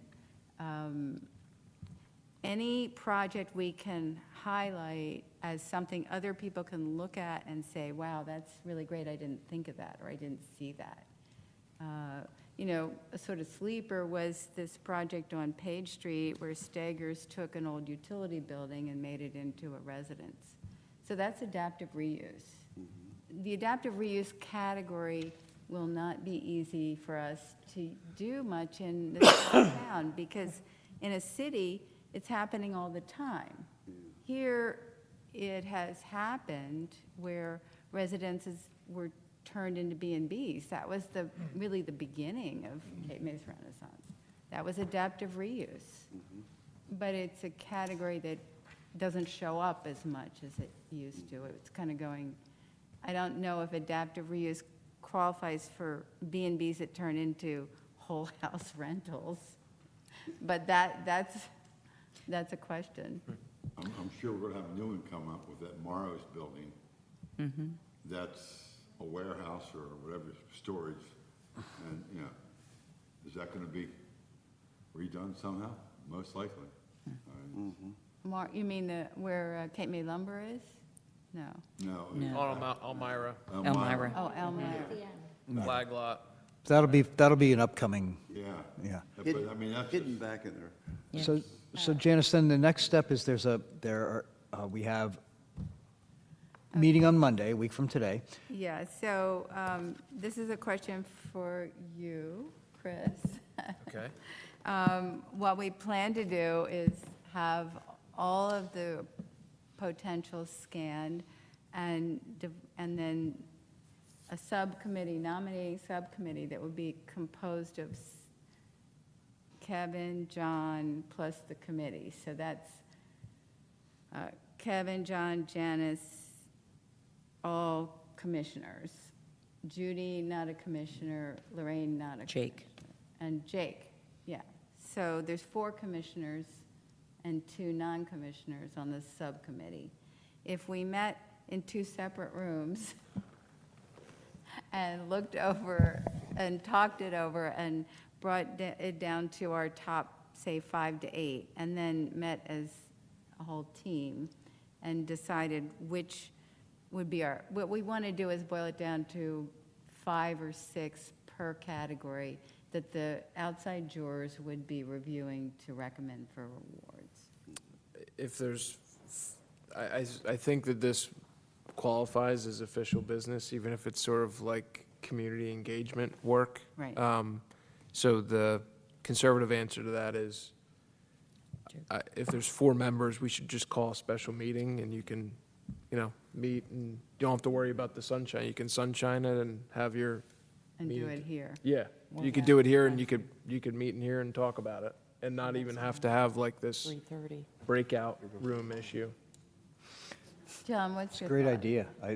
So the more transparent we can be about this, the better, I think. Okay. Yeah, so the process for doing that, we just need to somehow publish that within 48 hours, or how does that work? Yes, sunshine it, post it, the city clerk and the board secretaries can Janice, coordinate that. Janice? So the city clerk's office and the board secretaries can help coordinate that. You just need to sunshine it at 48 hours notice. And you can discuss amongst yourselves, a kind of date that may be good for that discussion to happen. And then, We already have identified a date, which is Okay. a week from Monday. today. Monday. Yeah, the Monday afternoon. We're really good 3:30? at my house. Yeah. Can we sunshine it at my house? No. oh, well, no. No. Well, we're going to do it, I think, in the community room. Oh, okay. Okay. That's okay. No, in the community room here, or the council chambers? We just, Great. we just Right. need to make sure that there's minutes of it too. So you don't have to do it live stream, but it does have to be, we do have to have minutes for Oh, it. we do have to have minutes? Yeah, but the minutes don't They have can to be be a pretty transcript. general. They can be kind of, we discussed it, Right, and these are the right. ones we've Yeah. landed on. That- Yep. Yeah.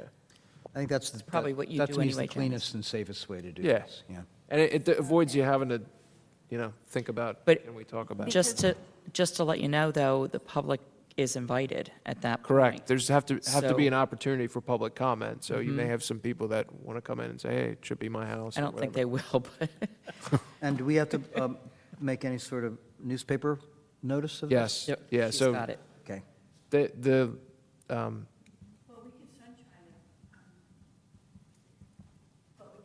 Can't publish it that fast, I don't think. No. But we can sunshine it for sure. Yeah, you can sunshine it. It's not going to be published, but that's not the requirement under the law. You Right. just have to have it sent. But, Okay.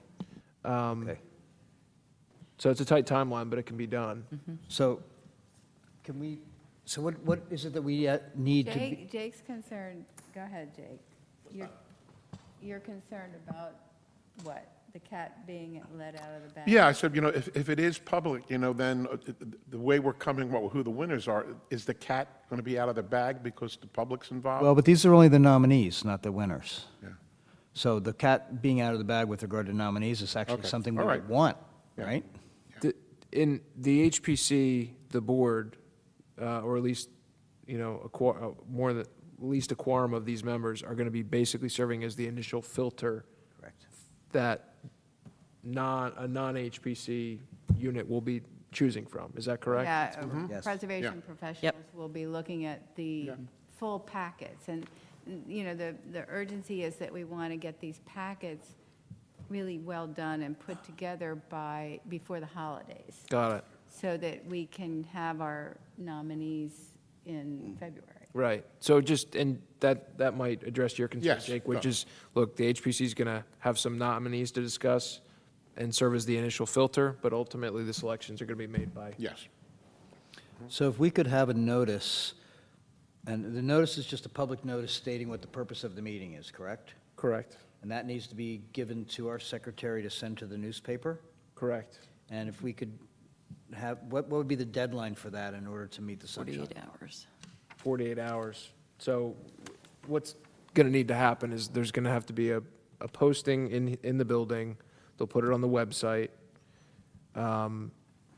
It'll be available in the clerk's office, and then the notice of the special meeting has to be sent to the paper, official paper, but it's not necessarily going to be published in time, but that's not the requirement. We have to send it to the paper. We realize it's going to be published afterwards, but most people are going to see that it's on the website, posted on the bulletin board. Okay. So just, that's why I was talking about what's the purpose of the meeting. HPC is going to serve as the initial filter for these awards. And that's the discussion that's going to take place at this special meeting. The place and time, if it's not going to be in here, it should be whatever room that it's going to be in, and, there'll be an opportunity for public comment. Okay. So how do we want to move forward with that, making that notice happen? It's done, I think. Yeah, I She think- has it. I think Karen. Got it and handled? She has it. Lauren have it. Yeah, Lauren has it. Got it? Great. Do we need to confirm that we're going to be in council chambers or? It's going to be Chambers. Okay. So, yeah. But just make sure that it's available, Lauren, yeah. Okay. Okay, that's. And that's wonderful. the Okay. Monday, the 27th at 3:30 in council chambers of City Right. Hall. Great. And the purpose of it, I think you captured that, right? Okay, great. So Janice, the question I have is, when do I need to have the scans done of the packets of the 41 projects or 39? Well, if we're going to meet next Monday, then it's up to all of us to look over the PDFs, at least briefly. Lorraine suggested we do it the way we do our meetings, where each of us, get familiar. We don't have to have a decision by any means. So the PDFs, I'll make them. I have Mm-hmm. no problem doing that. I just need the documents that I need to scan. You mean the resolution packets. numbers? No, Oh. so we talked about having a packet for each submission, which would be the I have application. that written down Materials checklist, the resolution, and the historic Description. property report. Yep. And any Let's see. drawings. And First 2 pages of the application, the property report, the resolution, and whatever the submitted drawings were, maybe not all the cut sheets and all that. we don't need all that. Right. So the packets for each of the 39 projects, I think, is what they are. Do we have those prepared? In other words, the hard copies. I just need to get the hard copies so I can scan them. They'll be in They'll be in their the office. office. Tomorrow? So if you identify which ones they are, Lauren can pull them and get them ready, and we have a pretty good scanner, so Okay. it could Oh, be you- done in the I office. don't have to scan them. You guys will scan them? We Right, can, as long copy as they're machine. the right size. It's easy on the copy Do you have machine. an 11 by 17 scanner? Yes. Well, it sounds like I'm relieved of And this duty. will they be then hard copy for all of us, or will they be PDFs? Well, let me make a suggestion. If we're all meeting in one room, Yep. we don't necessarily need to have everything scanned. We can just take the applications, the files with us.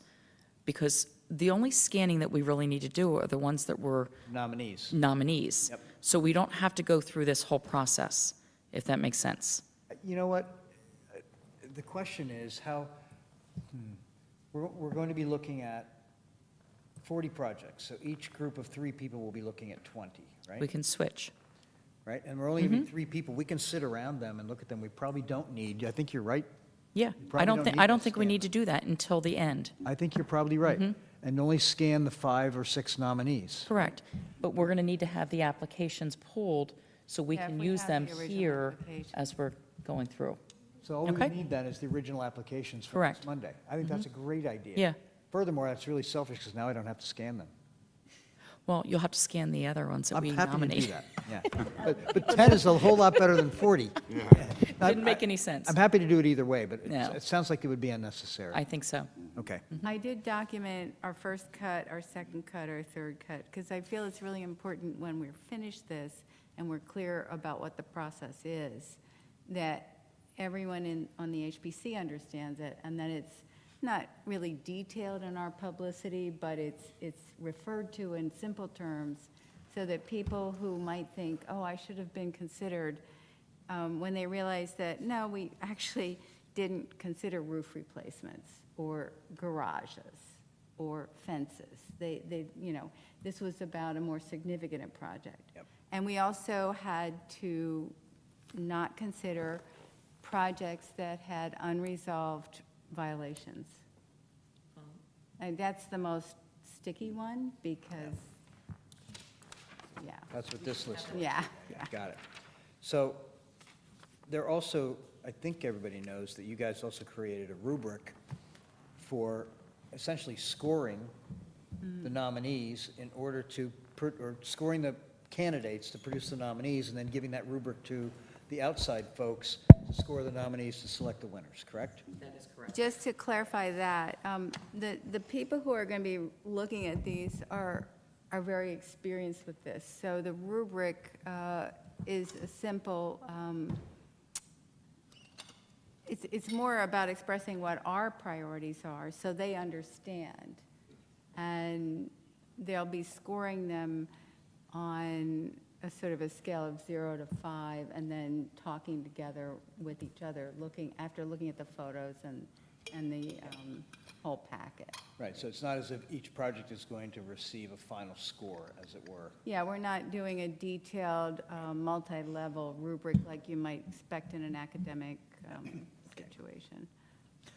All right, so it sounds like then we have a meeting, public meeting going to be announced for next Monday at 3:30 in council chambers, to be attended by 4 of us as commissioners, plus Judy and Lorraine. Yes. That way we can all meet together. We don't have to go into 2 separate rooms. Yeah. Okay. Just a point of order, I don't know if our solicitor needs a motion on that for a special meeting? Yeah, I think that's a good idea. Okay. Okay, so Janice, would you like to make the motion? Okay, I would like to move that we meet as a nomination subcommittee on Monday, the 27th at 3:30 here in City Hall in council chambers, to go through the 40 qualifying nominees and select the top 5 or 6 in the 2 main categories, and finish the job of defining the three main categories. Yes, thanks. I'll second that motion. So, moved by Ms. Wilson Stridick, seconded by Mr. Becker. Mr. Carroll? Yes. Ms. Pasagno? Yes. Ms. Wilson Stridick? Yes. Mr. Stevenson? Yes. Mr. Hammerman? Yes. Mr. Kurtz? Yes. Mr. Becker? Yes. Anything else, Janice, about the Historic Preservation Awards, or Yeah, anybody? I wanted to say that we haven't abandoned the idea of the Stewardship and Leadership Awards, but due to the complexity of this level and the timeframe, we've put that off, and we're looking at addressing that probably the very beginning of the year, because that process is going to involve public nominations. They're going to be handled coming in through City Hall. We don't have the details on that as clear as they need to be in order to invite the public nominations. Okay. Great. And I did reach out to Stephen Smolin. He's going to be one of our jurors. So we're going to have 3 jurors. They're going to be historic preservation professionals. We have some very good candidates. I'm relieved because I was worried about the timing, and Stephen said yes right away, and he knows our resources very well. So, Jake, did I miss anything? Oh, I think you covered it all. And if not, we'll talk about it on Monday. Okay. Well, that's a good segue to you there, Mr. Stevenson, an update about all the work you've been doing in community engagement. Okay, we didn't have an official meeting this month. I mean, and largely my fault, because my daughter was married last Friday, and it was 3 weeks of hell leading up to it. Yay. It all worked out well, thank God. And then B was at a wedding in Marrakesh over the month. But I did reach out to Adam Dunning at the Cape May Tech, and haven't received a response from him yet. But I also spoke with Jim Barnes, who's the chair of West Cape May's HPC, and Jim Barnes thinks that the apprenticeship in historic renovation techniques for wooden windows, doors, et cetera, would be a great idea, and he's on board to back it as well. And then additionally, I did produce 2 public service announcements for WCFA, and I sent them to our chairman. They had to be 30 seconds long, so, you know, it took probably about 100 different takes to get two that were passable. But the chairman feels that they're okay, and if they need a little more polishing, I'm willing to do that. I think they're better than okay. It's just one person's opinion, but they're 30-second clips that are concise, clear, helpful, and change the tone of what they're really, it's like a public service announcement. Here, we're here to help you, and they're really well done, I thought. Thank you. Yeah. Hey, it's I'm a hard. frustrated DJ, so. Well, so the hard part is to, it's easy to write a long thing, but to get it consolidated into 30 seconds, that was hard work, I'll bet. That was the tough part. Yeah. So what do we do with those now? Well, I'll send them over to Cassidy over at WCFA. Great. And get his opinion on them. The other David Cassidy. Yes, yes. Okay. All right. There is one thing I wanted to mention to you, and I think I mentioned it to you, but so MAC is doing an exhibit in their exhibit hall. I don't know what the opening date is, but sometime next year, as the 50th anniversary of the Historic Preservation Commission. And in the middle of the space will be one of those X boards that'll have 8 panels on it that'll essentially kind of tell the story of HPC. And Janet Copeland, who is president of MAC, has had a couple discussions with me, showing me just a quick outline of what she was thinking about. I'd like to bring you into that discussion and your committee into that, because this is definitely a community engagement yes, thing. please, we'd love So as to. soon as I have any more information, I'll connect you guys, okay? Okay. Okay, great. Yeah? Okay. Okay. All right. And I do believe, Mr. Solicitor, that the 2 latest proposals of amendments to our zoning ordinance received second reading and approval by City Council? Correct. And actually, we had a young lady come to the microphone and speak in support of it, the demolition by neglect ordinance, saying that she thought it was a good idea. We rarely get those kind of comments at the council table. So I was surprised, but usually there's a lot of other types of comments, but. So anyway, HPC's proposals were received favorably, and they've been adopted and will be enacted. Beautiful. Thank you for all that work. I think that concludes our discussions for this evening. Anybody have anything else they'd like to bring forth? Kevin? Yeah, one, just actually to couple onto that, there were some questions that were asked at the second reading, and I thought Chris did a really nice job of handling the answers for that, so. Excuse me, Kevin, please, can you bring that microphone closer so we can hear it on the speakers, Kevin was just saying, please? I did a nice job, for the record. Yes, congratulations, Exactly Mr. Gillen Schwartz, you did a good job. He did, he said it just right. The other Thank you, thing Kevin. Is, for those of you who don't happen to know, on Saturday, we had the 150th anniversary of our fire company here. And it playing in the little conference room was all these just pictures from fires that have been taken over the years. Some of them go back pretty far, actually. I am shocked at how many of our historic buildings have had a fire in them over the years. You know, like the Bedford Inn, the house, Randy's house, the doctor that lives up here on Washington Street, that caught fire a few years ago. And it goes on and on and on, including the ones that were lost, that truly were lost in the fires. It's stunning when you see how many have been rebuilt and, really emulate their past. So I don't know if we ever get a chance to see that thing, but it's because it's just a slideshow kind of a deal. But it was really impressive. And it was, like I said, striking about how many of those kinds of our historic buildings have had a fire incident of some sort. That includes things like, garbage trucks that run into the corner of the front porch and, and some other things too, Wow. Only one other comment from me, and that is I've allowed to languish the Historic District amendment, the Historic District map amendment, mainly because of activities in the summer and also now focusing on the design or Historic Preservation Awards. I want to jump back on that in November and December so we can maybe hit that hard right at the beginning of the year. Yeah, right. I think it makes sense to. Correct, right? Okay. So I would like to be able to have my research done that I said I was going to do with regard to the etymology, if you will, of how we got to where we are. And I'm about halfway through that. So I'll be prepared and maybe propose that we have another alignment workshop in January amongst us to strategize the proposal of the Historic District Map Amendment. Would that make sense to all of you? Okay, thank you. Any other comments or questions for this evening? If none, then shall we have a motion to adjourn? Second. So moved. Thanks, everybody.